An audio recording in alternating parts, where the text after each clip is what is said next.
Sesaat lagi Anda akan menyaksikan Coffee Break, dipersembahkan oleh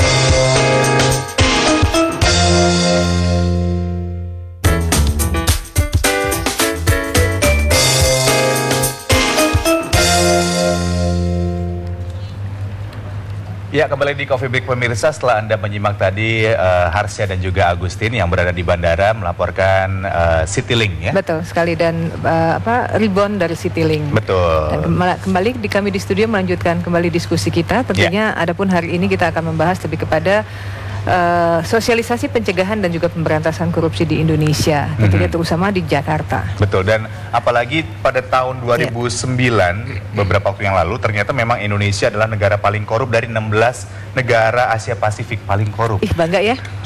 Oh, bukan? Jangan, nggak boleh tepuk tangan. Sedih mestinya. Oh iya, sedih deh. Aduh, salah deh dong. Salah, ekspresinya salah. Salah.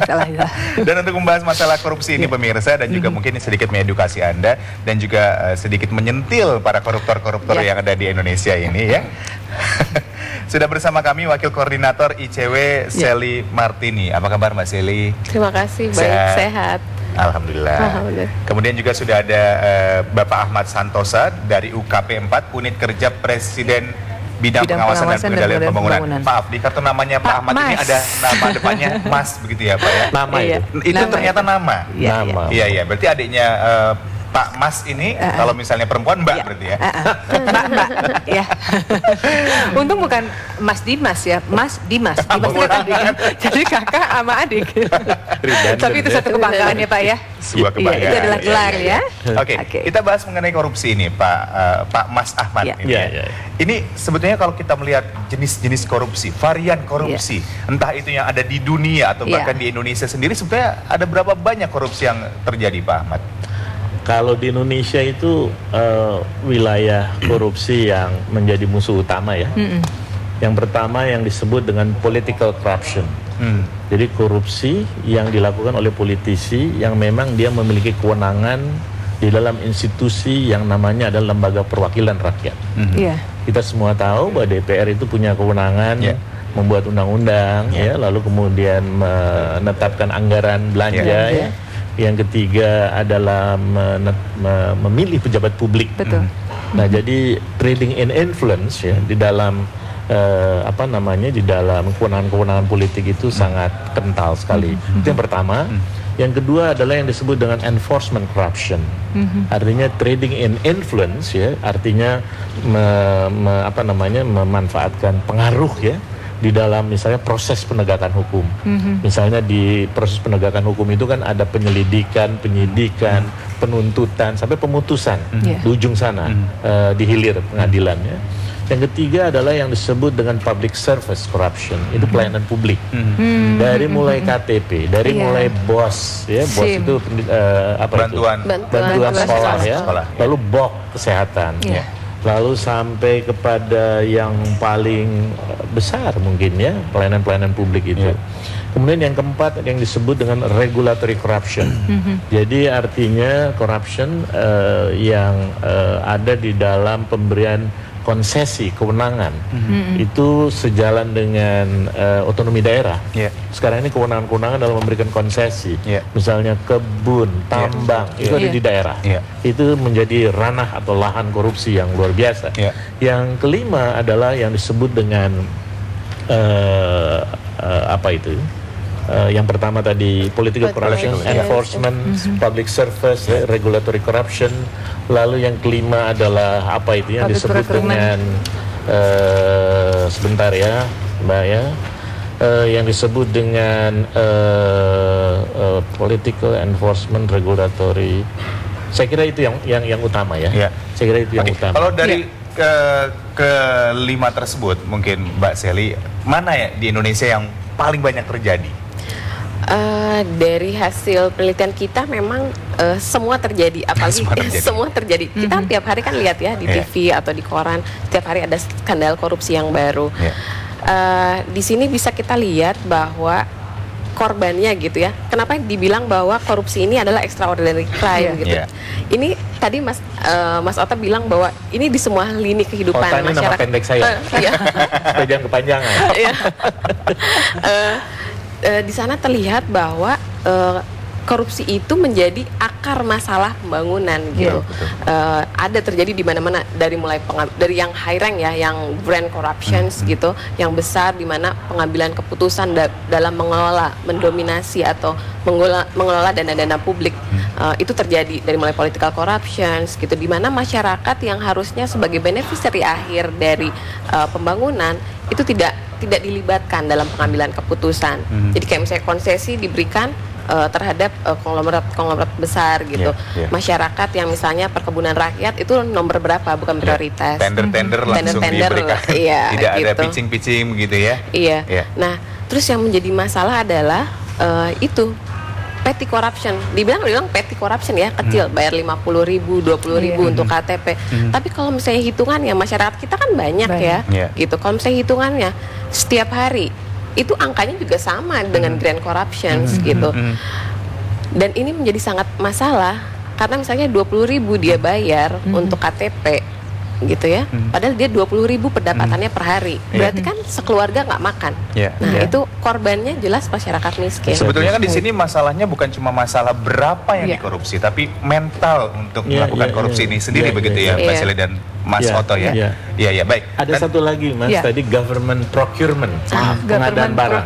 Nah, jadi ada 5 tadi. Pengadaan barang yang lagi rame sekarang. Makanya kemudian terbentuklah strateginya ini, strategi nasional pencegahan dan juga pemberantasan korupsi, Pak. Ini ada latar belakang dan tujuan dibuat ini ya. Jadi strategi nasional PPK namanya, pencegahan dan pemberantasan korupsi. Ada perpresnya nomor 55. Baik, Mas Otto, sebelum kita nanti diduga mengkorupsi waktu juga ya. Karena Kemenpan nanti komplain soalnya. Betul sekali. Kita akan simak dulu, ini merupakan pengadaan iklan dari kita ya, bukan pengadaan barang. Pemirsa, kita kembali lagi di Coffee Break nanti selain satu ini.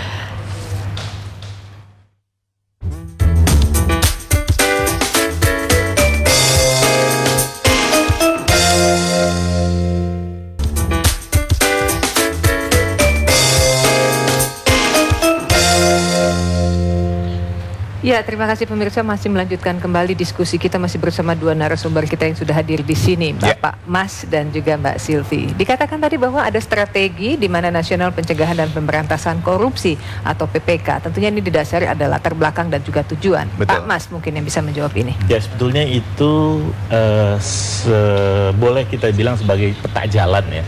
Itu ada jangka menengah sampai jangka panjang Stranas itu. Kalau jangka menengah itu sampai 2014, 2011 sampai 2014. Kalau jangka panjang itu 2014 sampai 2025. Ya, kelebihan dari Stranas itu dibandingin Stranas sebelumnya, adalah karena di situ ada kriteria capaian yang terukur ya. Misalnya dengan indeks, misalnya indeks persepsi korupsi kita tahun 2011 itu kita di peringkat 100 dari 183 negara. 3. Nah, di tahun 2014 itu menurut Stranas itu kita harus mencapai 5. Nah, tahun 2025 itu sangat ambisius Stranas itu, dan itu membutuhkan kerja keras. Kita mencanangkan 8. Artinya kalau 8 itu indeksnya sama dengan Jepang pada tahun ini. Jadi bayangkan bahwa kita harus kerjasama ini antara polisi, KPK, kejaksaan, masyarakat, dan seluruh instansi pemerintahan.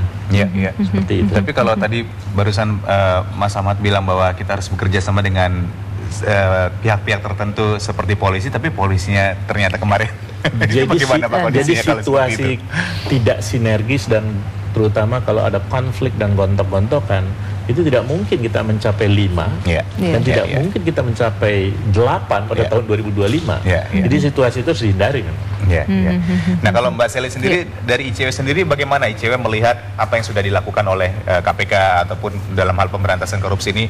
Menurut ICW sendiri bagaimana? Sudah adakah progres yang signifikan atau masih ada yang menurut saya dengan hadirnya KPK gitu ya di sini di Indonesia, ini satu hal yang harus didukung karena si korupsi sendiri extraordinary crime, apalagi misalnya tadi ada law enforcement ada korupsi di sana di sektor peradilan.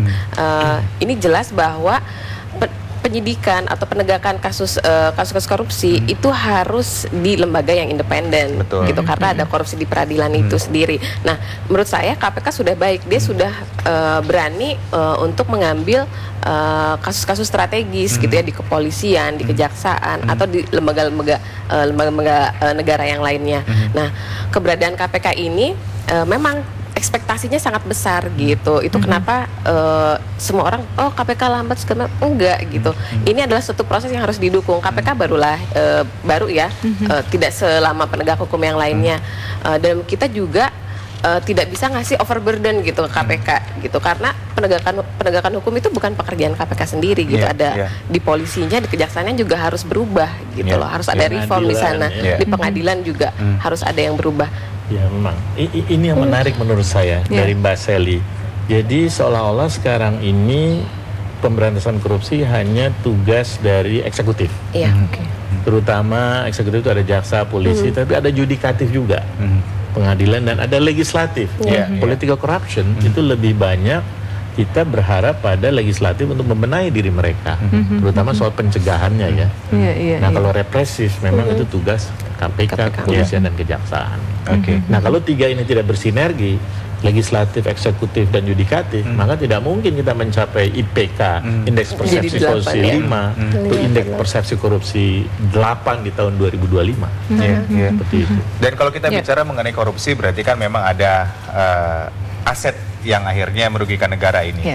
Nah, kami mendengar juga bahwa ada sedikit kesulitan dalam mengambil aset-aset yang sudah dikorupsi oleh para koruptor. Ini bagaimana kondisi seperti ini, Pak? Di sini diperlukan peningkatan kapasitas dari penegak hukum kita. Apakah itu yang namanya competent authority? Kalau dalam undang-undang mutual legal assistance untuk soal aset, pengembalian aset, itu ada istilahnya competent authority, KPK, jaksa dan kejaksaan dan polisian, dan central authority, Kementerian Hukum dan HAM. Jadi kapasitas untuk melakukan aset tracing, pelacakan aset itu harus ditingkatkan. Ya, di samping memang kerjasama internasional itu merupakan suatu keniscayaan. Nah, jadi di sini penting saya kira, dan mindset harus dirubah. Kalau enforcement soal korupsi ini dulu atau sekarang juga masih itu lebih kepada follow the suspect, tapi tidak ditambah follow the suspect dan follow the asset. Nah kalau follow the suspect itu ada di-combine dengan follow the asset. Oleh sebab itu sekarang kita punya undang-undang tindak pidana pencucian uang. Nah itu harus di-combine undang-undang anti korupsi, tindak pidana pencucian uang, dan undang-undang pajak. Itu dijadikan tools untuk penegak hukum melakukan penegakan tindak pidana korupsi. Tapi tadi menarik juga dikatakan 3 badan tadi, KPK, kepolisian dan juga pengadilan bekerja sama, kemudian mereka memberikan satu solusi, tetapi tidak memiliki satu sinergi. Solusi apa yang akan dilakukan, Pak? Kalau ternyata mereka tidak memiliki satu visi, nah apa ya? Saya kira memang ibaratnya sebuah orkestra itu perlu ada konduktor, ya kan? Kalau dalam undang-undang KPK, konduktor di sektor pencegahan dan penindakan KPK seharusnya. Oleh sebab itu menurut saya semua pihak, baik itu kepolisian, kejaksaan, harus menerima KPK adalah sebagai konduktor kita. Dan ini kelihatannya penerimaan itu yang kelihatannya belum sepenuhnya direlakan. Kenapa bisa begitu kira-kira? Nanti dijawab. Kita closing dulu. Oke, baik pemirsa, nanti kita kembali lagi dengan topik kita, yaitu sosialisasi pencegahan dan pemberantasan korupsi di Indonesia, di Jakarta. Tentunya jangan kemana-mana, tetap bersama kami dalam Coffee Break.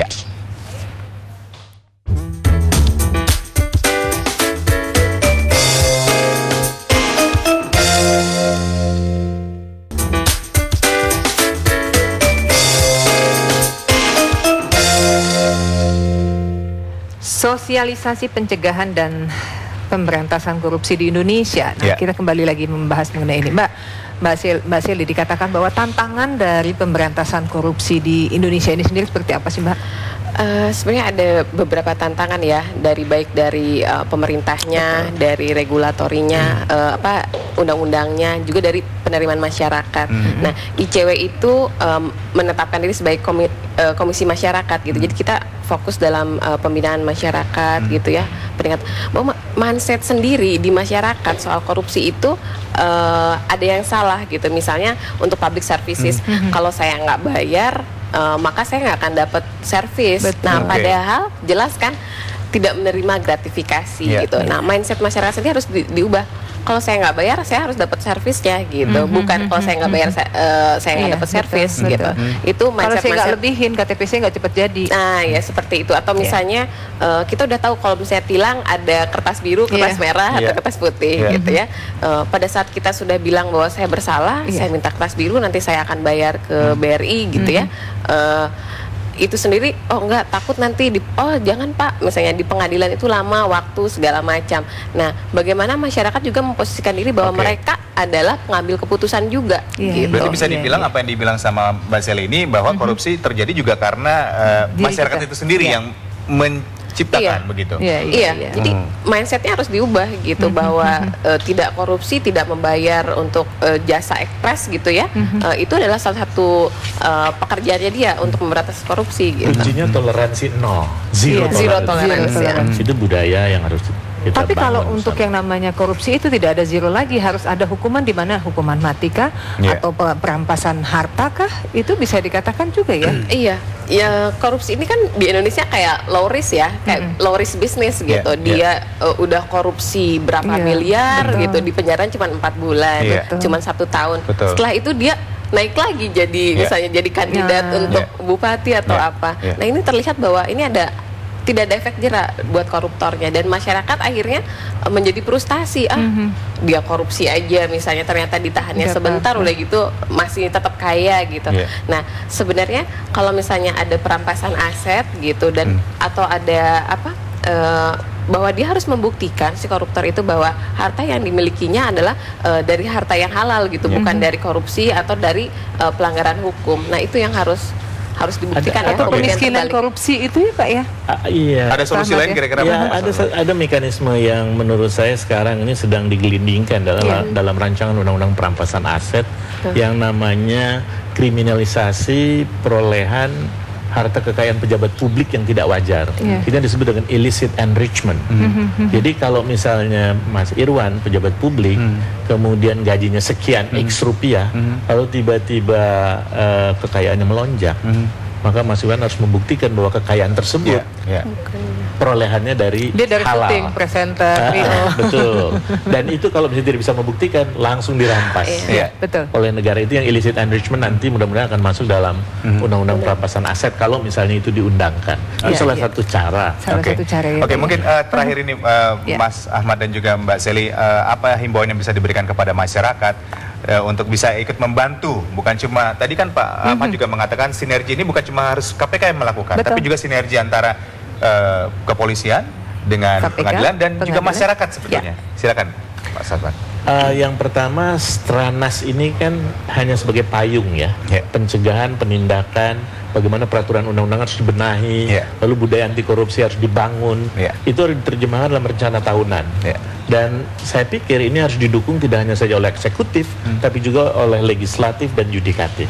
Dan yang paling penting sekarang ini ada satu program dari pemerintah yang didorong oleh UKPM dan Kominfo yang disebut dengan pemerintahan terbuka, di mana sekarang ini sedang ada satu lomba program-program yang dikategorikan pemerintahan terbuka, dan nanti saya kira ini akan ada satu insentif dan disinsentif, siapa yang tidak terbuka dan siapa yang terbuka. Dan sekarang ini kita memiliki undang-undang kebebasan memperoleh informasi, dan itu salah satu bekal atau perangkat yang kita miliki untuk mendorong apa yang disebut dengan open government atau pemerintahan terbuka. Dan ini juga harus dimanfaatkan oleh masyarakat agar keterbukaan itu betul-betul tidak hanya di atas kertas, tapi juga dalam keseharian. Luar biasa. Mbak Sally mungkin tambahin? Ada 2 gitu ya. Yang pertama itu soal bagaimana masyarakat bisa terlibat aktif. Itu pertama, informasi soal kebijakan publik itu harus terbuka, transparan, sehingga masyarakat tuh tahu mana informasi yang benar, yang akurat dan lengkap gitu pada saat misalnya untuk public services ya. Nah, kemudian masyarakat juga stop bribe.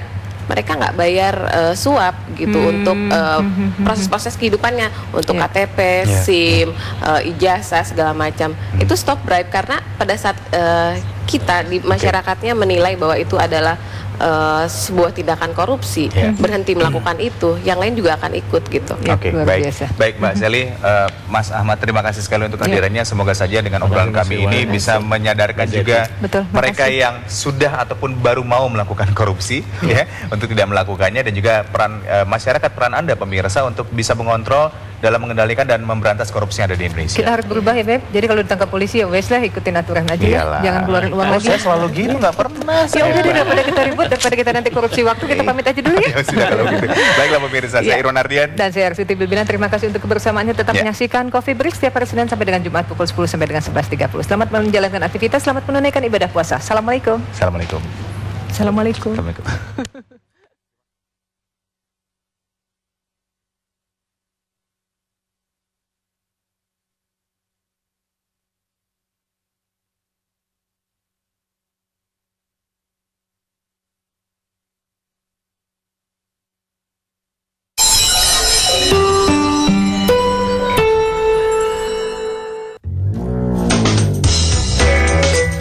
Baru saja Anda menyaksikan Coffee Break.